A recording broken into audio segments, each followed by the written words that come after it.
When I stepped back out on the ice, I was like, I can apply all of my interests into this.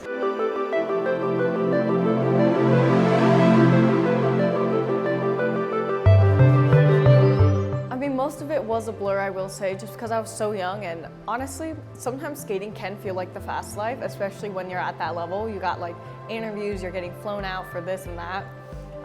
So it all kind of blended together. Also, my brain wasn't fully developed, still not right now, but I was traveling so much because of it, and I was starting to get sick of it. I wanted to see my friends, family, like all I wanted to do was be at home, hang out with my friends, like, and I don't know, enjoy life. And I felt like all of this training, I no longer wanted to do it anymore.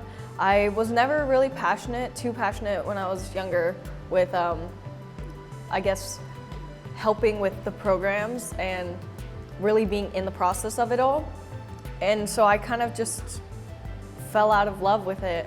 And I was like, after Olympics, I really want to quit. And that's exactly what I did.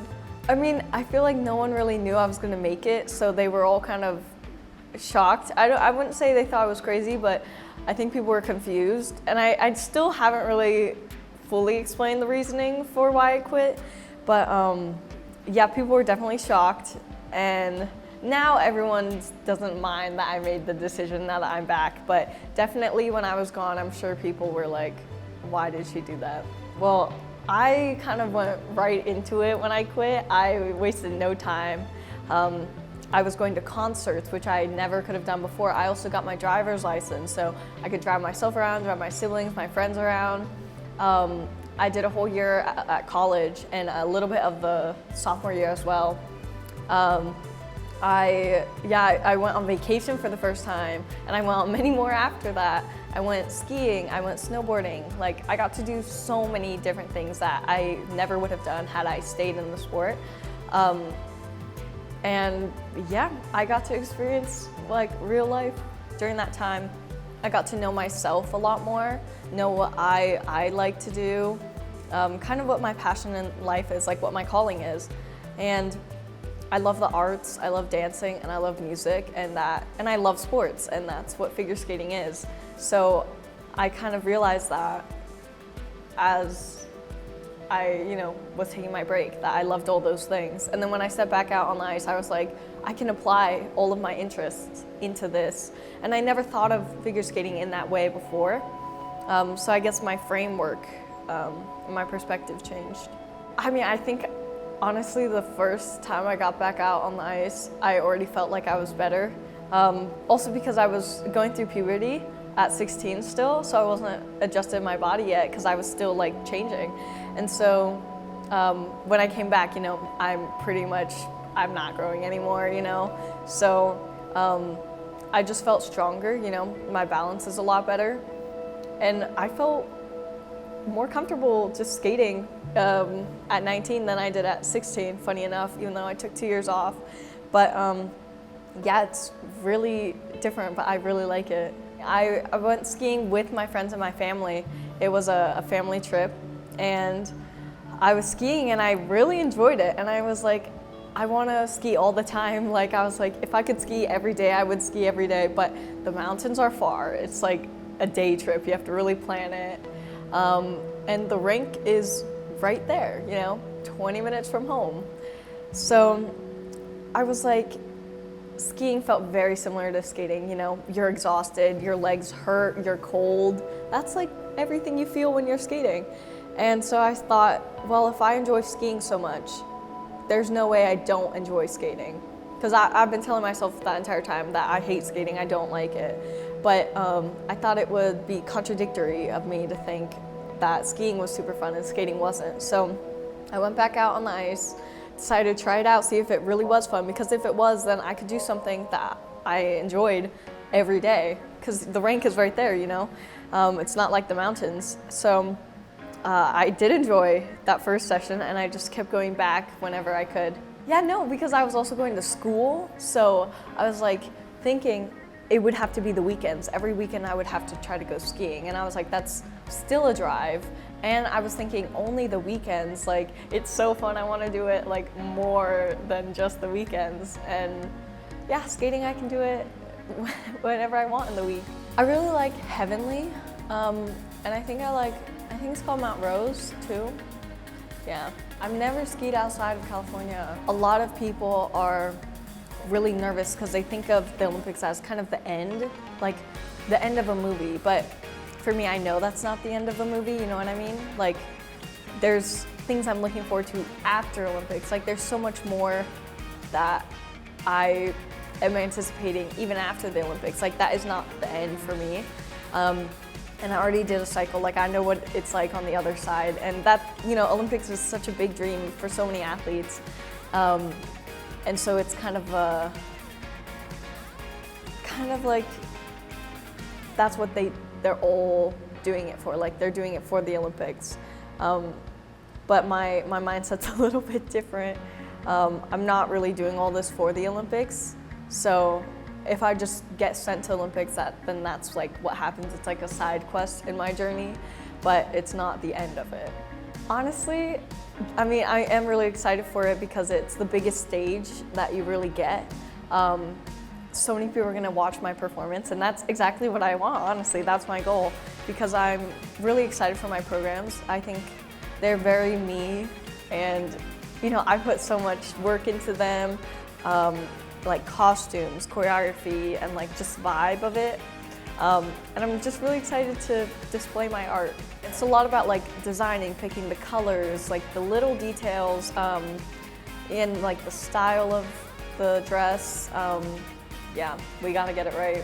So my dress designer, Alysa Liu, she makes my dresses, and she also helps with the creative process, but I give her like a vision board of what I want, and then we just make little tweaks here and there.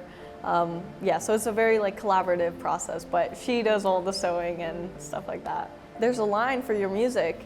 You can't just go whenever you want. Like, everyone has a job to do on the ice. They all want to run their program. So yeah, you make a line with your phones. Yeah, it's first come, first serve, basically. If you like warm up quick enough and you're ready to go with your program and no one else is, you get to go. I always put my left skate on first. I don't know why. It's not really a superstition, and if I don't put like my left skate on first, like that's fine too, but I always go for my left boot. I don't really eat anything in particular. It's always like very different. I eat a really good meal though, because like I need energy for competitions. And I eat a lot of Chinese food. You know, at home that's all we cook. So when I'm traveling around, I love to try to find like Chinese restaurants or like Asian food in general. And I'll usually have like a big bowl of like a rice bowl or something, or like noodles.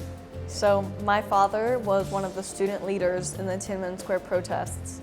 And obviously he had to escape China, so he did, and he came to America.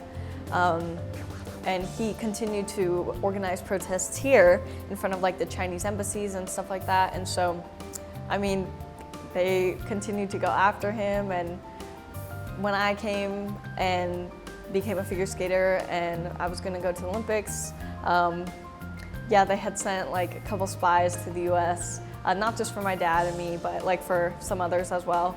Yeah, and they were caught, so. Yeah. What was wrong with you? Did they want you to skate for China? I don't think so. They just want to bring you back? What were they just keeping an eye on you? I have no idea, actually. Probably, no, I really don't know. But at least in my dad's case, it was so that he wouldn't, you know, start organizing protests again, maybe speak out against the government. It's stuff like that. You're probably worried you would speak out against the government then too, as yeah, probably. rising athletic star. Yeah, which is funny. I mean, I do, but I speak out against like our government too. So, I mean, yeah. I bet you get that from your father. Yeah, exactly. I think I do. I do kind of space out for sure whenever I'm like, they're playing the national anthem and I'm on the podium. Yeah, I mean, that's only happened like once last year. So I will say, yeah, I was definitely spacing out. When I think of like what it means to be on Team USA going into the Olympics, for me, I really just think about my fellow athletes and kind of the whole team and the people, our federation that is behind us, that supports us during our journeys. And I think of all the people that work behind the scenes, and so that's what I think of when I think of Team USA. I don't think of like necessarily our government. I don't even think US figure skating is funded by the government either, so I don't think we get any support really necessarily on that half. But yeah, when I think Team USA, I think my fellow skaters, the directors that work behind the scenes, getting us our skates, getting the camps together, our flights, stuff like that. I definitely do really care about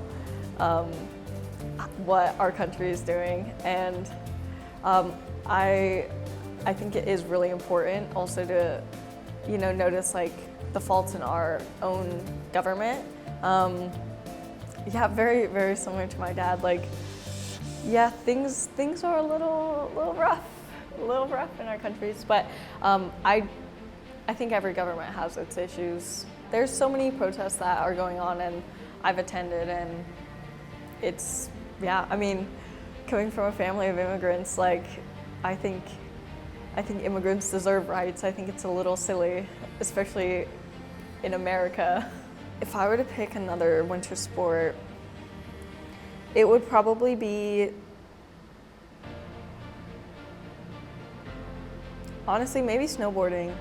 Yeah, skiing is really fun too.